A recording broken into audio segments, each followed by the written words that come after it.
مسلمان بشری تقاضوں کی وجہ سے کئی دفعہ بہت ساری غلطیاں کر بیٹھتا ہے، بہت سارے گناہ ہم سے ہو جاتے ہیں، پھر اللہ فضل فرماتا ہے اور دلوں میں احساس پیدا ہوتا ہے اور اللہ تعالیٰ بندہ مومن کو توبہ کی توفیق عطا کرتا ہے۔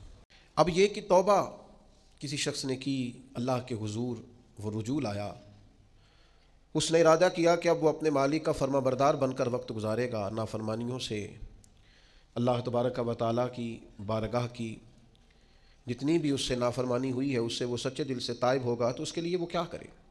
توبہ کے بعد کیا شرائط ہیں اور کیا ضروریات ہیں جس کے بعد وہ سمجھے کہ اب میں اس رستے کا مسافر بن گیا ہوں جو رستہ اللہ کی رضا کا رستہ ہے، حضور علیہ الصلاۃ والسلام کی اتباع اور پیروی کا رستہ ہے، وہ رستہ ہے جو جہنم سے بچا کے جنت کی طرف لے کر کے جائے گا۔ تو قرآن مجید نے سورہ نساء کے اندر توبہ کرنے والوں کی بابت ارشاد فرمایا کہ توبہ کرنے کے بعد والی زندگی کیسی ہو، توبہ کی شرائط کیا ہیں، توبہ کن بنیادوں پر ہے۔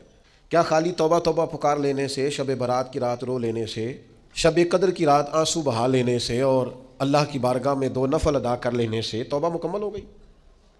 تو قرآن مجید نے یہاں توبہ کا ذکر فرمایا، اگرچہ پیچھے جو آیات ہیں اس میں تذکرہ منافقین کا ہو رہا ہے کہ منافق جہنم کے سب سے نچلے طبقے میں ہوں گے، لیکن فرمایا اگر وہ توبہ کر لیں تو توبہ کے بعد کیا کریں؟ فرمایا الا الذین تابوا، مگر وہ لوگ جو توبہ کر لیں، واصلحوا، اور پھر سنور جائیں، پھر اپنے آپ کو درست کریں، پھر اپنی تربیت کریں، پھر اپنی اصلاح کریں۔ اور کیسے کریں؟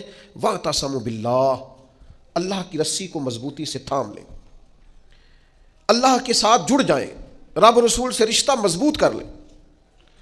اور اس مضبوطی کا رنگ کیا ہوگا؟ فرمایا وَأَخْلَصُوا دِينَهُمْ لِلَّهِ، اپنا دین خالص اللہ کے لیے کر لیں، اس میں لوگوں کو دکھانے کا، اس میں دنیا داروں کو راضی کرنے کا، اس میں تصنع کا، بناوٹ کا کوئی شائبہ نہ ہو۔ وَأَخْلَصُوا، خالص کر لیں اپنا دین، کس کے لیے؟ للہ، اللہ کے لیے اپنا دین خالص کر لیں۔ یہ شرائط بتائی جا رہی ہیں، توبہ کے بعد کی زندگی بتائی جا رہی ہے۔ ایک توبہ کریں، پھر اپنی اصلاح کریں، اپنی تربیت کریں، اپنے اندر سے کمزوریاں دور کریں۔ وَاعْتَصِمُوا بِاللَّهِ، اللہ کی رسی کو مضبوطی سے تھام لیں۔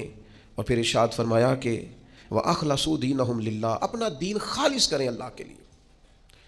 جو بھی کام کریں، تھوڑا کریں، زیادہ کریں، کم کریں، کثیر کریں، محض رضا الہی کے لیے کریں، اس میں یہ دنیا داری کا شائبہ نہ ہو۔ میں کیسے آپ کو عرض کروں کہ بہت سارے دینی کام بھی لوگ دنیا داری کے لیے کرتے ہیں، بہت ساری محفلیں، مجالس بھی اپنا نام اونچا کرنے کے لیے ہوتی ہیں، بہت سارے کاموں سے مقصود یہ ہوتا ہے کہ چلو اس طرح نہیں تو اس طرح ہی میرا قد اونچا ہو جائے گا۔ اخلصوا دینہم للہ، خالص ہو جاؤ، خالص ہو جاؤ۔ نبی کریم صلی اللہ تعالی علیہ وسلم نے فرمایا تو مخلص ہو جا، تیرا تھوڑا عمل ہی تجھے کفایت کر جائے گا، تھوڑا عمل ہی زیادہ ہو جائے گا، اللہ تعالیٰ فضل کر دے گا، پر شرط یہ ہے کہ تو مخلص ہو، خالص ہو جا۔ فرمایا جب یہ چیزیں تیرے اندر پیدا ہو جائیں گی فاولئک مع المؤمنین، تو پھر اللہ تعالیٰ انہیں مومنوں کے ساتھ شامل فرما لے۔ میں کہہ چکا ہوں بات تو پیچھے منافقین کی ہو رہی ہے، لیکن یہاں صوفیاء نے باریک نقطہ بیان کیا۔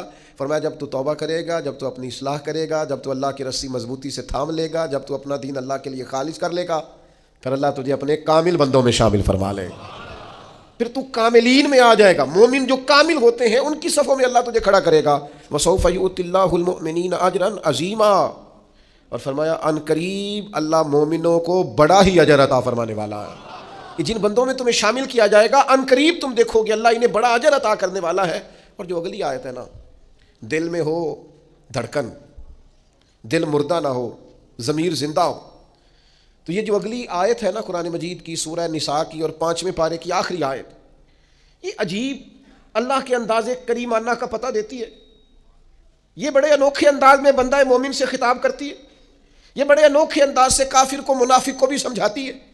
یہ کس طرح کھول کر ایک نیا رنگ قرآن مجید اپنے پڑھنے، سننے، سمجھنے والوں کے دلوں میں پیدا کرتا ہے۔ اللہ کریم نے ارشاد فرمایا ما یفعل اللہ بعذابکم، فرمایا اللہ تمہیں عذاب دے کے کیا کرے گا؟ اللہ تمہیں عذاب دے کے اوہو قربان جائیں، مالک چاہتا نہیں کہ تمہیں، اللہ تمہیں عذاب دے کے کیا کرے گا؟ ان شکرتم وآمنتم، اگر تم شکر ادا کرو اور ایمان لے آؤ، اگر تم شکر گزار بندے بن جاؤ، مومن بندے بن جاؤ، تو اللہ تمہیں عذاب دے کے کیا کرے گا؟ رب تمہیں عذاب دینا چاہتا نہیں ہے، وہ کرم کرنا چاہتا ہے، وہ عطائیں کرنا چاہتا ہے۔ 2 ہی مطالبے ہیں، ایک یہ کہ اس کے شکر گزار بنو، اور ایک یہ کہ مومن کامل بنو۔ کامل ایمان ہو اور مزاج شکر والا ہو تو رب کہتا ہے او اللہ تمہیں عذاب دے کے کیا کرے گا. اس کی رضا نہیں ہے کہ تم چھلانگیں لگاتے ہو عذاب کی طرف بڑھتے ہو. پوچھ لے ویسے دائیں بائیں کسی سے, پوچھ لے ویسے اپنے آپ سے کہ دل شاکر ہے, اللہ کی رضا پہ راضی ہے. جہاں مالک نے رکھا ہوا ہے وہاں لوگ خوش ہیں. ہمارے مزاجوں سے تو حال میں مزید کی طلب ہی نہیں جاتی. یہ کوئی نہیں, وہ کوئی نہیں, یہاں پریشانی, وہاں دکھ, یہاں آزمائش, ہر وقت کے شکوے, ہر وقت کی پریشانیاں, ہر وقت کی آزمائشیں ہم نے اوڑھ رکھی ہیں. فرمایا اللہ تمہیں عذاب دے کے کیا کرے گا اگر تم شکر کرو, اگر تم ایمان لاؤ. اور مزے کی بات دیکھو, شکر اتنی بڑی نعمت ہے کہ ایمان کا ذکر بظاہر بعد میں کیا, شکر کا پہلے کیا. اور یہاں علماء نے لکھا ہے کامل مومن بھی وہی ہوتا ہے جو رب کا شکر گزار ہوتا ہے. جس کے مزاج میں شکر کوئی نہیں نا, اس کو ایمان کی وہ خاص لذت بھی نصیب نہیں ہوتی. اور آگے پتہ کیا ارشاد فرما, وہ تمہیں عذاب دے کے کیا کرے گا اگر تم شکر کرو اور ایمان لے آؤ. وَقَانَ اللَّهُ شَاكِرًا عَلِيمًا, اللہ تو قدر کرنے والا ہے. اللہ تو قدردان ہے, اللہ تعالیٰ تو صلہ دینے والا ہے, اور علیما وہ جاننے والا ہے تمہارے دلوں میں کیا ہے. تم اگر شکر کر لو, تم اگر ایمان لے آؤ تو اللہ تمہیں عذاب دے کے. ہمارا پتہ مزاج کیا ہے, ہماری طبیعت سے ناشکری نہیں جاتی. ہمارے مزاجوں میں ایک بات پیدا ہو گئی ہے کہ میں دکھی ہوں, فلانا مجھ سے بڑا اچھا ہے, اس نے ہمیں مضطرب کر دیا ہے, بے چین کر دیا ہے. دکھ ہے کیا, دکھ ہے کیا. درویش کہتے ہیں دکھ یہی ہے, تیری مرضی اور ہے, رب کی مرضی اور ہے. جب تیری اور رب کی مرضی ایک ہو جائے پھر دکھ ہوتا ہی کوئی نہیں, پھر سکھ ہی سکھ ہے. جہاں رب رکھے تو شکر گزار ہو جا تو سکھی ہے. دکھ یہ ہے کہ تو کہتا ہے جو اللہ نے کیا ہے شاید معاذ اللہ وہ ٹھیک یہ ہونا چاہیے تھا. تو یاد رکھنے کی بات ہے, سمجھ لیں اس کو. توبہ کے بعد جو اپنی زندگی ہے اس کو کس طرح گزارنا ہے اسے سمجھیں. آ گئی شب برات, ساری رات روئیں گے مسلمان, پھر کیا بدل جائیں گے؟ پھر سویرے جھوٹ ختم ہوگا معاشرے سے, لاکھوں جو اکٹھے ہو کے ایک جگہ پہ توبہ کریں گے تو کیا پھر ملاوٹیں ختم ہو جائیں گی, رشوتیں ختم ہو جائیں گی, بددیانتیاں ختم ہو جائیں گی, ماں باپ کی نافرمانیاں ختم ہو جائیں گی؟ کیا معنی ہے رونے کا, توبہ کا معنی کیا ہے؟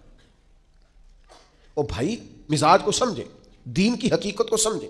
توبہ جب آپ کریں گے تو اس کے لیے ضروریات کیا ہے؟ سب سے پہلی بات تو یہ ہے کہ توبہ کرنے کے لیے ندامت کی ضرورت ہوتی ہے.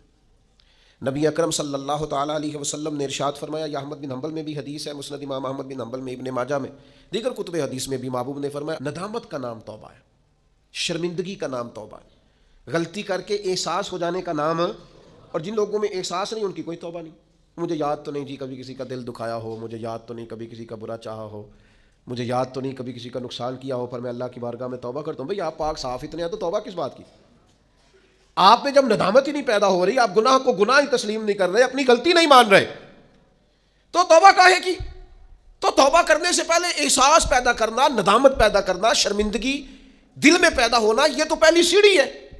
اور اگر یہ سیڑھی حاصل نہیں ہے تو پھر توبہ انسان کو میسر آ سکتی. حضرت عمر فاروق رضی اللہ تعالیٰ عنہ ارشاد فرمایا کرتے تھے, جو لوگ زیادہ کثرت سے توبہ کرنے والے ہیں, استغفار کرنے والے, ان کے پاس بیٹھا کرو, ان کے دل نرم ہوتے ہیں, ان کی صحبت اختیار کیا کرو. مزاج کے نرم ہوتے, کیوں کہ ان کے اندر احساس ہوتا ہے ہم سے غلطی ہو گئی, انہیں خیال آتا ہے. آج ہمارا سب سے بڑا مسئلہ یہ ہے کہ ہمیں احساس ہی نہیں اپنی غلطیوں کا. مومن کی شان یہ ہے کہ وہ رائی کے دانے کے برابر کبھی غلطی کرے تو اسے پہاڑ محسوس ہوتی ہے, اوہ مجھ سے تو بڑا گناہ ہو گیا. اور منافق کی علامت یہ ہوتی ہے کہ پہاڑ کے برابر گناہ کرتا ہے تو رائی سمجھتا ہے, کہتا ہے کچھ بھی نہیں, ساری دنیا نہیں کرتی, پھر کیا ہو گیا, ہو جاتا ہے انسان. نہیں, مومن ڈرتا ہے, احساس ندامت ہر وقت اسے بے چین رکھتا ہے. اللہ کے بندے ہمیشہ ندامت کے ساتھ رہتے ہیں.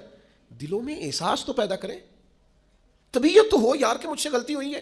سیدہ عائشہ صدیقہ فرماتی ہیں حضور نے فرمایا جو بندہ اعتراف کرتا ہے نا مالک مجھ سے غلطی ہو گئی, اعتراف گناہ کر کے معافی مانگتا ہے, تاب اللہ علیہ, اللہ اس کی توبہ کو قبول فرما لیتا ہے.